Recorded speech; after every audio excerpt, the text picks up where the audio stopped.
Halloween costumes, potentially trick-or-treaters, all of that stuff going on. We might even want to dress up our own dogs.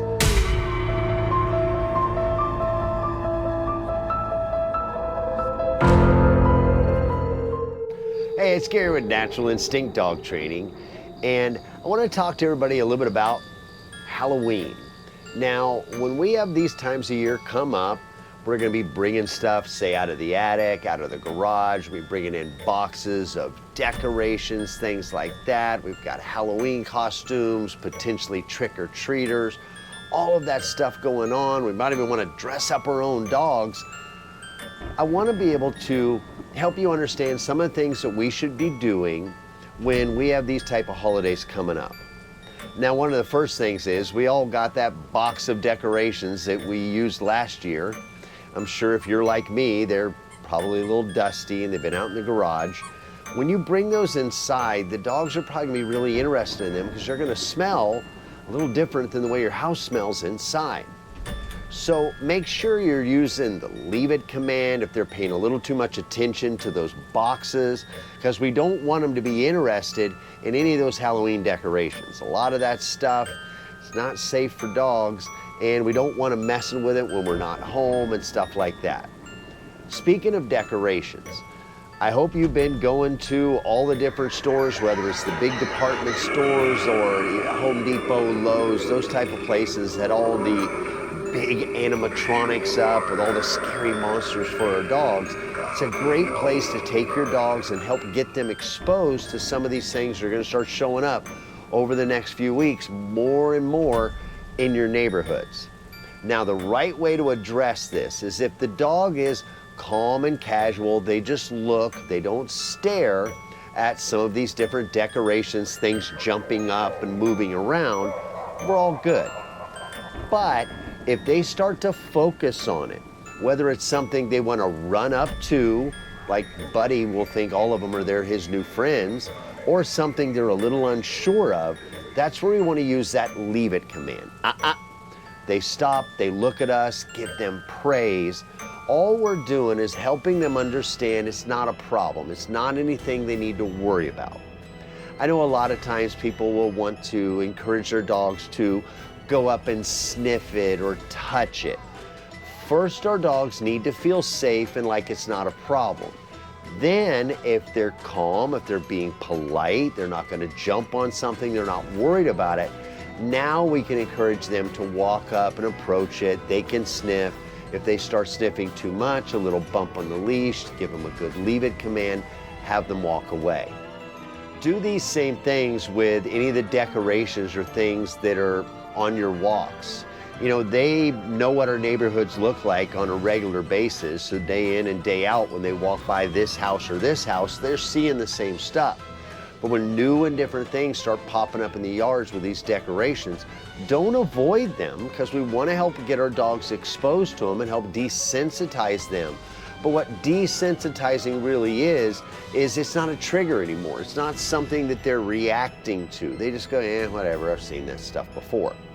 We used to do our group classes, and when we did our group classes, we would decorate the whole entire dog park. We had all the agility equipment. And we did this so it would help desensitize the dogs. And the dogs that came to our classes that had all that spooky stuff out there, by the time Halloween rolled around, they all were just, I've seen that stuff before. Now, when it comes to our costumes and things like that, you know, there's a lot of small little details on a lot of these costumes and things like fake moss that we might have on that. We want to keep all that stuff away from our dogs, and we want to make sure that they don't overreact to it. You know, whether it's a certain type of mask that we're putting on that they've never seen us in, they might react differently. So if they do react differently with us, they can smell us so they know it's us. Keep in mind that we don't want to try to take the masks and put them on and I'm gonna get you and come down at the dogs and try to make them scared, because I don't want to increase reactivity to things they don't understand. They don't understand that this is just a mask and we can put it on and take it off. But where it really comes into play is with friends and family members. They don't know them as well. Make sure we're not exposing our dogs to this and people trying to put too much pressure on our dogs, chasing them into a corner, whether that's adults or especially kids, because we'll have trick-or-treaters coming to our house, we'll have different kids maybe coming and going inside of our house in these costumes, and they don't understand that the dogs don't understand the costumes. And sometimes people will think it's funny that the dog's reacting. If the dog reacts, make sure you're giving a good leave it command. You're just reminding them it's not your job, it's not your problem. Then the next thing is we got Halloween candy.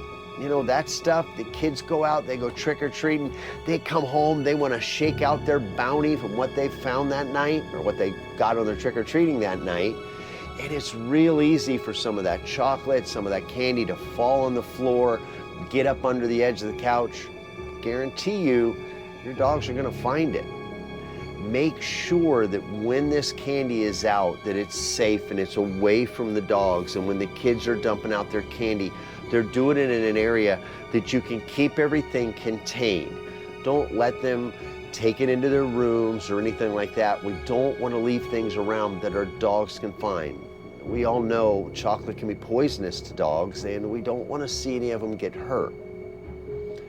Then we have, do I dress up my dog? Do I not dress up my dog? And this has been a debate, and I've had clients and people, and I've seen comments on social media, people asking, should I dress up my dog? Should I not? Some people say that it's torture and that it's mean.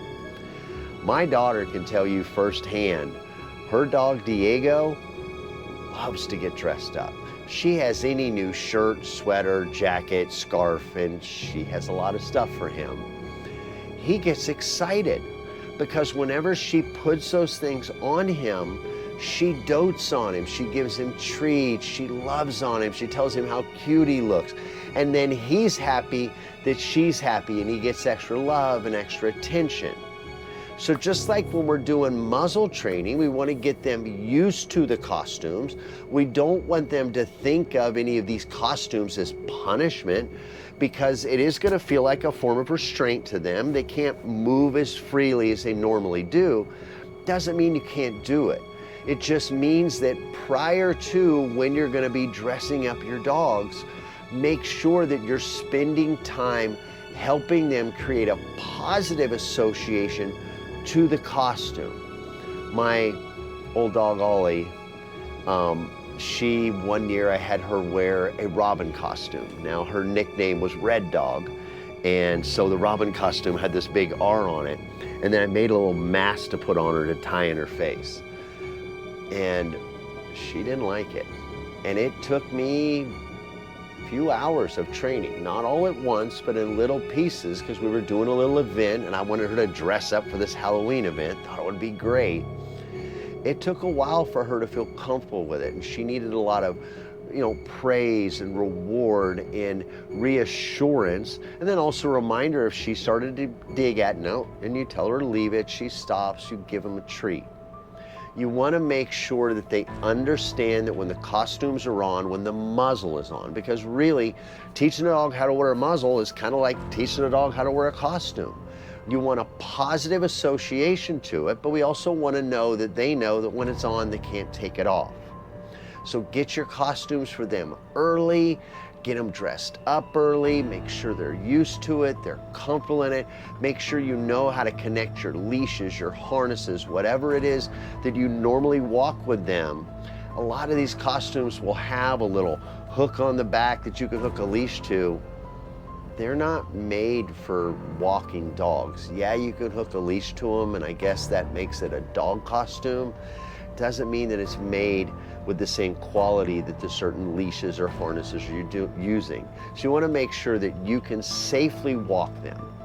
When it comes to trick-or-treaters coming to your house, prior to Halloween, prior to any of this, make sure that you're practicing your back commands. So someone comes to the door, they go back, and I don't want them sitting there waiting to be released. When you send them back, they leave. Don't want you to get enthralled with the kids' great costumes and have your dog get out the door. If your dogs get out on the night that there's kids running around in Halloween costumes, there's candy all over the place, we don't want that to happen.